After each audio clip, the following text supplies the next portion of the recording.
তুমি এত টেস্টি কি করে রান্না করলা? শুনলেন তো ছেলে কি বলছে, সত্যি অসাধারণ হয়েছিল সয়াবিনের এই রেসিপিটি। তো এই রেসিপিটি রান্না করা কিন্তু খুবই সহজ। প্রথমে আমি সয়াবিনটাকে গরম জলের মধ্যে দিলাম, দিয়ে 5 মিনিট মতো ভালোভাবে ফুটিয়ে নিয়েছিলাম। ফুটিয়ে এটাকে নামিয়ে জলটা চিপে আলাদা করে নিয়েছি। এবার অন্য একটা পাত্রের মধ্যে এগুলোকে রেখে দিলাম। বন্ধুরা, আপনারা যে যেখান থেকে দেখেন না কেন, যদি রেসিপিটি ভালো লেগে থাকে ইউটিউব থেকে দেখলে সাবস্ক্রাইব করে দেবেন, আর ফেসবুক থেকে দেখলে চ্যানেলটিকে ফলো করে পাশে থাকবেন।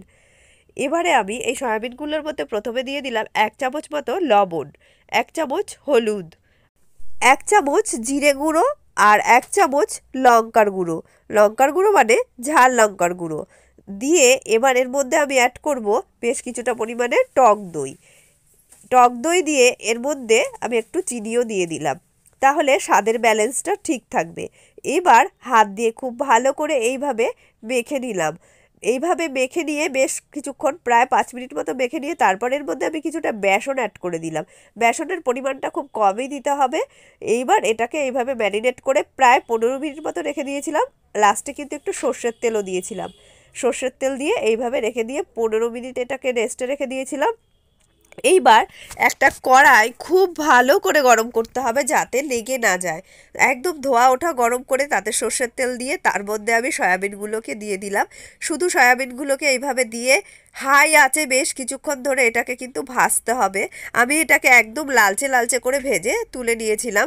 এইদিকে আর একটা কড়াইয়ে আমি তেল দিয়ে দিয়েছি, একটু দারচিনি ফোড়ন দিয়েছি, পেঁয়াজ কুচি দিয়ে দিলাম। পেঁয়াজ কুচি দিয়ে বেশ কিছুক্ষণ হাই আঁচে রেখে পেঁয়াজটা ভালোভাবে গরম হয়ে উঠলে এর মধ্যে আমি দিয়ে দিলাম 1 চামচ মতো লবণ। তারপর কিছুক্ষণের জন্য এটাকে ঢেকে দিয়েছিলাম। ঢাকনা তুলে আবার নেড়ে চেড়ে দেখছি বেশ লালচে ভাব হয়ে আসছে। এবার আমি এর মধ্যে একটু হলুদ গুঁড়ো দিয়ে দিলাম যাতে কালারটা ভালো হয়। তারপর এর মধ্যে দিয়ে দিলাম আদা আর রসুনের পেস্ট। এবার হাই আছে আবার কিছুক্ষণ নেড়ে চেড়ে নেব।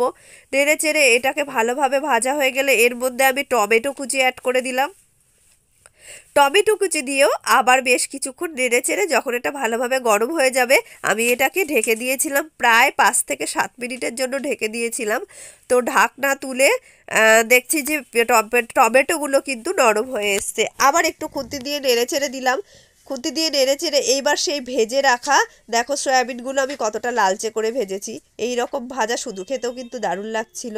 এটাকে আমি এর মধ্যে অ্যাড করে দিয়ে আবার হাই আঁচে গ্যাসটাকে দিয়ে এইভাবে নেড়ে চেড়ে খুব ভালো করে কষিয়ে গ্যাসটাকে কমিয়ে দিয়ে আমি কিছুক্ষণের জন্য ঢেকে দিয়েছিলাম। ঢাকনা তুলেই দেখছি খুব ভালোভাবে মশলার সঙ্গে সয়াবিনটা মিশে গেছে।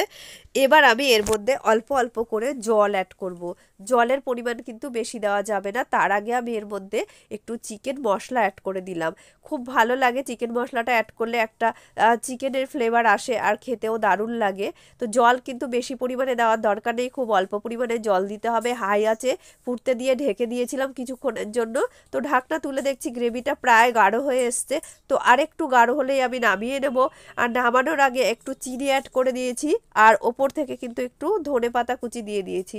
সত্যি কথা বলতে এই রকম রেসিপি খেতে কিন্তু দারুণ লাগে, মাছ মাংস ছাড়াও কিন্তু অসাধারণ একটা রেসিপি।